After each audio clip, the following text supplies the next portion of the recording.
Toto auto bolo kedysi tak populárne, že ľudia neváhali preplácať tisíce, len aby ho mali o mesiac skôr. Vedenie Chrysleru aj manažeri boli v extáze, že stvorili nový Volkswagen Beetle pre 21. storočie. Lenže o pár rokov neskôr sa karta bleskovo obratila. Z niekdajšieho miláčika Ameriky sa stal jeden z najvysmievanejších objektov na 4 kolesách. Bolo to auto, ktoré sa stalo globálnym memečkom. Ale ako sa z auta, ktoré kedysi vyhrávalo prestížne ankety, stal symbol autobazárového zúfalstva.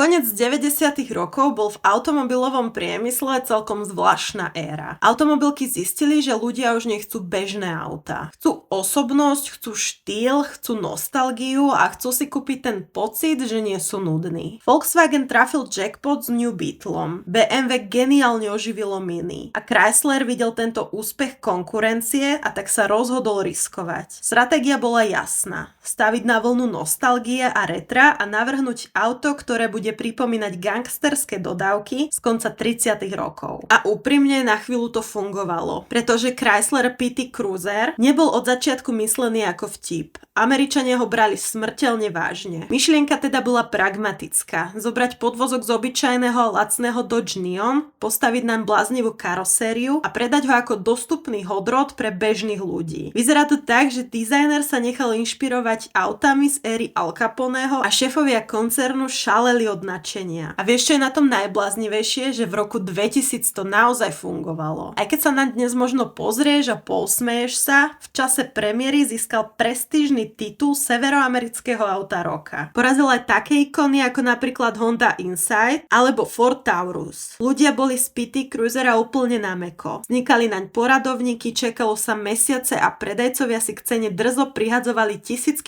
navyše, lebo ten dopyt jednoducho nestíhal. Keď PT Cruiser prišiel na cesty, šokoval. Medzi tými nudnými sedanmi z prelomu tisícročí pôsobil ako z inej planety. Chrysler presne vedel, čo robí. Nebolo to auto pre autičkárov, nebolo športové ani luxusné, ale bolo to vyjadrenie určitého postoja. Takže to bol čistý lifestyle. A okrem iného to bol aj legislatívny podvod. Chrysler ho totiž navrhol s plochou podlahou a vyberateľnými sedadlami. A teraz sa isto pýtaš, že prečo? Jednoducho, aby ho americká vláda podľa vtedajších tabuliek oficiálne uznala ako ľahký nákladiak. Teda v rovnakej kategórii, kde boli tie obrie pick-upy a SUV. Dôvod bol teda čisto pragmatický. Chrysler potreboval papierovo znížiť priemerné emisie a spotrebu svojej flotily plnej obrovských 8-valcov. A tak ho tento malý úsporný retro hatchback zachránil pred obrovskými pokutami. Takže technicky sa môžeme baviť o tom, že PT Cruiser je bratranec Dodge Ram.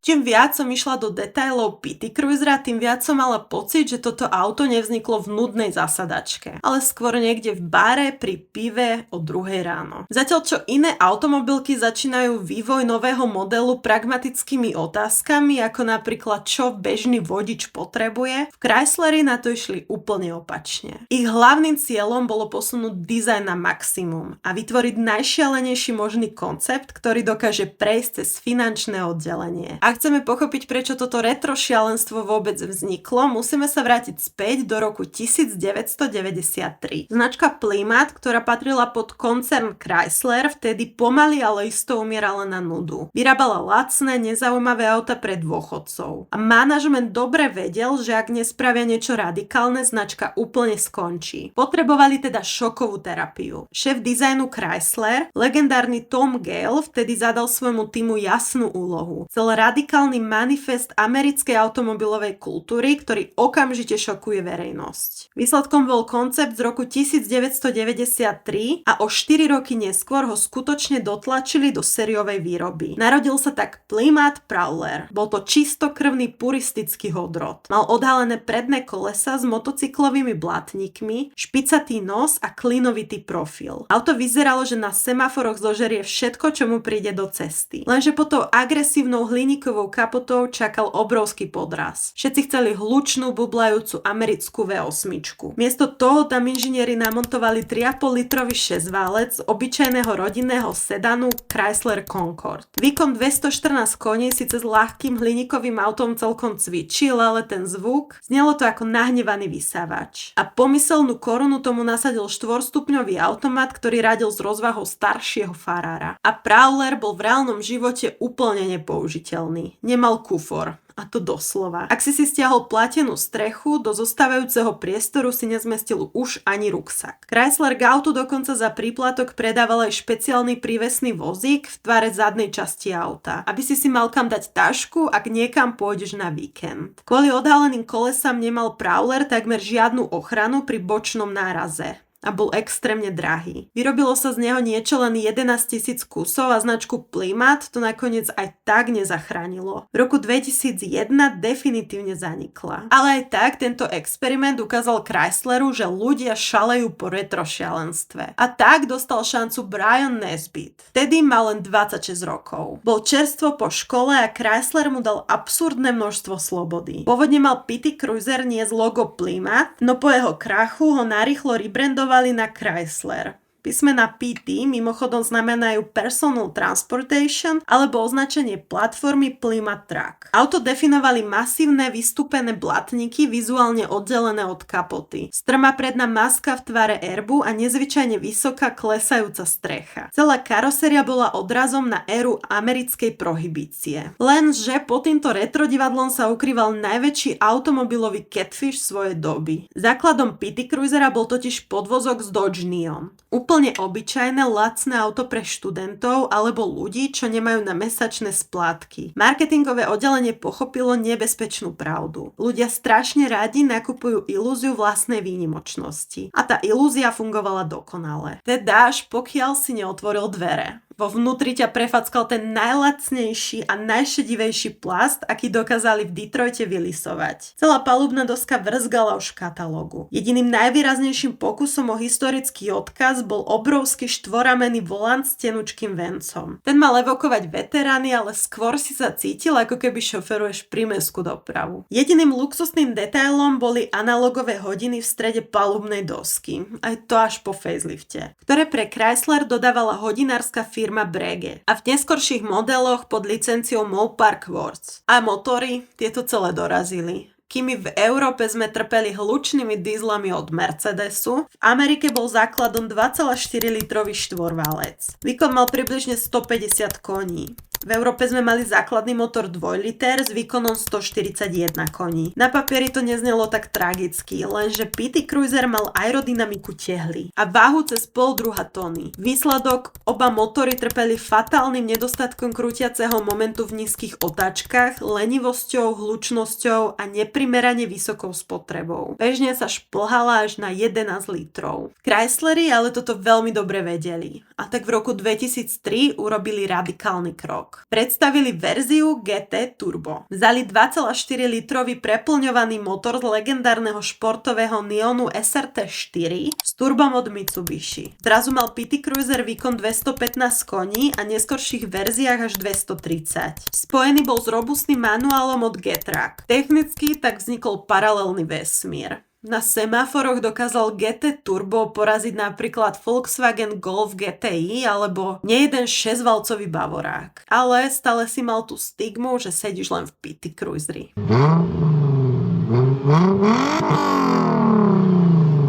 A práve tu začína byť príbeh PT Cruisera skutočne fascinujúci. Chrysler ho totiž nikdy nepredával ako technickú entitu. Predával jeho charakter. Keď si pozrieme všetky vtedajšie televízne reklamy, všimneme si jednu zvláštnu vec. Takmer nikto v nich neriešil technické parametre. Nikto nehovoril o podvozku ani neospevoval jazdné vlastnosti. A tiež nikto netvrdil, že toto auto redefinuje inžinierstvo. Celá marketingová kampaň bola postavená na sofistikovanej psychologickej manipulácii s podvedomím zákazníka. P.T. Cruiser prišiel na trh presne v období, kedy sa automobilový priemysel začal naplno transformovať. Autá sa tak zmenili z obyčajných dopravných prostriedkov na priame vyjadrenie osobnosti majiteľa. A Chrysler veľmi dobre identifikoval a využil rastúcu túžbu strednej triedy po individualizácii a vizuálnej výnimočnosti. Bol to teda produkt pre človeka, ktorý odmietal zapadnúť do nekonečného radu nudných sivých sedanov na firemnom parkovisku. Chcel niečo výstredné, niečo, čo vyvoláva debatu na predmestí. A manažéri od začiatku vedeli, že skutoční autičkári im na tento trik neskočia. Tí totiž hneď vedeli, že pod týmto základom sa skrýva len obyčajný Dodge Neon. A na krátky moment to Chrysleru fungovalo až absurdne dobre. Dnes to možno znie ako hromadná psychóza, ale na začiatku milénia bol P.T. Cruiser symbolom strednej triedy. Vznikali masívne fanušikovské kluby, majitelia sa na cestách zdravili a organizovali obrie zrazy, kde oslavovali svoju výnimočnosť. A dopyt bol tak vysoký, že fabriky jednoducho nestihali lísovať plechy.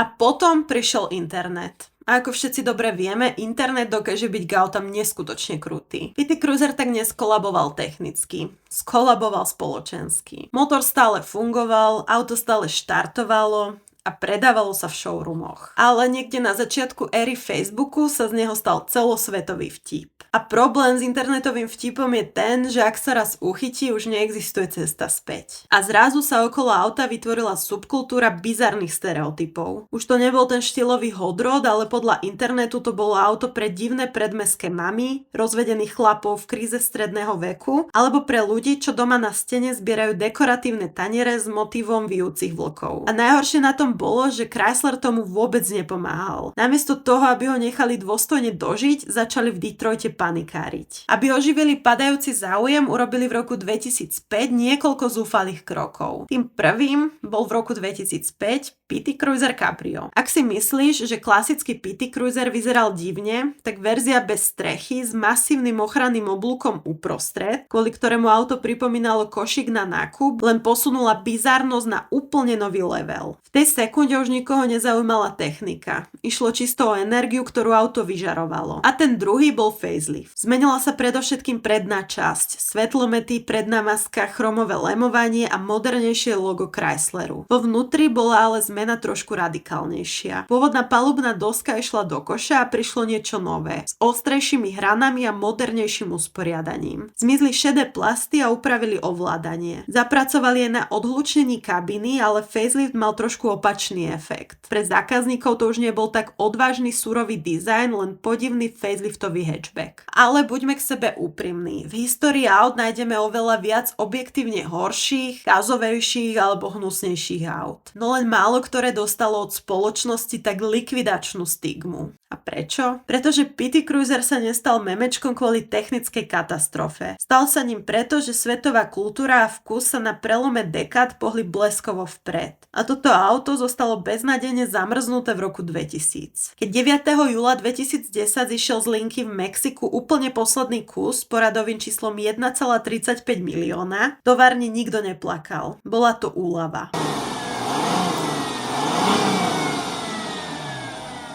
A najlepšie na tom všetkom je to, že Chrysler si veľmi dlho odmietal priznať, že P.T. Cruiser už nie je cool. A toto je tá časť príbehu, kedy to začne pôsobiť všetko skôr smutne. Automobilky väčšinou poznajú, že ich trend zomiera a je čas sa posunúť vpred. Lenže Chrysler sa správal ako človek tesne po rozchode, ktorý si naivne myslel, že nový účes alebo fotka na Instagrame všetko zachránia. A tak prišla čistá korporátna panika. Najprv teda prišla verzia GT Turbo. Tak ako sme si hovorili, ešte dávala zmysel. Lenže potom sa niekde v centrále v Detroite evidentne pokazil filter reality. A zrazu začali vznikať limitované edície, ktoré pôsobili ako keby ich generoval náhodný algoritmus zúfalstva. Postupne uzreli svetla Dream Cruiser Series s exkluzívnym lákom a interiérom, Street Cruiser Series, ktorá stavila na kriklavé farby, Pacific Coast Cruiser, oceánskej modrej s modrým podsvietením budíkov a chromovými lištami všade, kde to legislatíva dovolila. dovolovala. A tak Chrysler začal existovať v svete, kde viac chromu znamenalo viac osobností. A vrcholom tohto všetkého bol tovarenský balík s plameňmi na kapote a legendárny wood panel package. Medzi rokmi 2002 a 2004 ti Chrysler priamo z fabriky nalepil na dvere masívnu vinilovú nálepku imitujúcu drevo. Tá hnedá šialená nálepka stala neskutočných $800. A potom prišlo už spomínané Cabrio. Niekto v manažmente si zjavne pomyslel, že ak odrežú strechu, autu to pomôže. No dobre, vizuálne to bolo trošku odvážne, ale technicky to bola úplná katastrofa. Tejšie karoséria prišla o pevnú strechu, ktorú nahradila mäkká. Auto kvôli výstuhám oťaželo a najväčším golom bol dizajn. A toto je presne ten moment, kedy začínaš cítiť tú korporátnu paniku. Keď automobilka svojmu autu verí, robí evolúciu. Zlepšuje podvozok, motory alebo technológie. A keď mu neverí,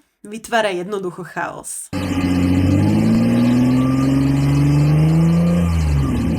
A tak sa výroba Pity Cruisera skončila definitívne v júli roku 2010. Bez akýchkoľvek ovácií, oslav alebo slz. Z niekdajšieho hrdého severoamerického auta roka sa stal jednoducho prebytok v autobazároch. Nikto ho nechcel a každý sa na ňom zabával. No ale keď sa naň pozrieme s odstupom času, musíme Chrysleru nechať jednu vec. Naozaj mal odvahu. A keďže nie je tajomstvom, že jeden Pity Cruiser Cabrio sa nachádza aj u nás v Rooster Garage, budem rada, ak mi dáš vedieť do komentára, či by sa ti páčil nejaký test drive alebo jednoducho nejaké porovnania. Ďalej budem rada, ak mi zanecháš like alebo odber a ja sa teším u ďalšieho videa. Ahoj!